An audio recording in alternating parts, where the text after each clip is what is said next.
STPM தேர்வில் 4.0 CGPA புள்ளிகளையும் 99.9% புறப்பாட மதிப்பெண் பெற்ற பினாங்கைச் சேர்ந்த சிறந்த மாணவர் எட்வர்ட் வாங் என்பவருக்கு மலாயா பல்கலைக்கழகத்தில் கணக்கியல் படிப்புக்கான இடம் ஏன் கிடைக்கவில்லை என்று உயர்கல்வி இலாகா தெளிவுபடுத்தியுள்ளது.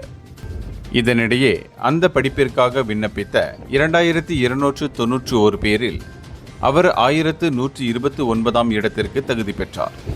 ஆனால் அந்த படிப்பிற்கு 85 இடங்கள் மட்டுமே ஒதுக்கப்பட்டிருந்தது. அது மட்டுமின்றி இதர 3 பல்கலைக்கழகங்களின் தரவரிசையிலும் அவர் தேர்வு செய்யப்படாததால் அவருக்கு 5வது விருப்பத் தேர்வான மேலாண்மை இளங்கலை பட்ட படிப்பு வழங்கப்பட்டுள்ளது என்று உயர்கல்வி இலாகா தெரிவித்துள்ளது. இருப்பினும் தங்களது அமைப்பை மேம்படுத்திக் கொள்ள கருத்துக்களை ஏற்றுக்கொள்ள தயாராக இருப்பதாகவும் அது தெரிவித்தது.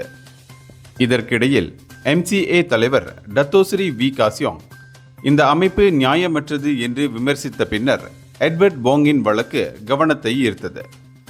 அவர் பின்னர் அதே மலாயா பல்கலைக்கழகத்தின் கணக்கியல் படிப்பில் 83,800 ரிங்கிட் கட்டணத்துடன் திறந்த சேர்க்கை மூலம் ஏற்றுக்கொள்ளப்பட்டார்.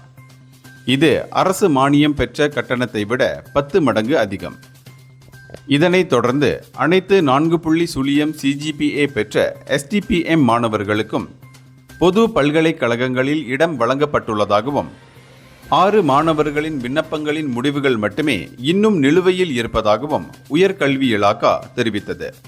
அது மட்டுமின்றி மேல்முறையீடு தொடர்பான ஆலோசனைகள் செப்டம்பர் 12ஆம் தேதி வரை அனுமதிக்கப்படும் என்று உயர்கல்வி இலாகா தெரிவித்துள்ளது. இந்தியர்களின் இதய குரல் மக்களோசை.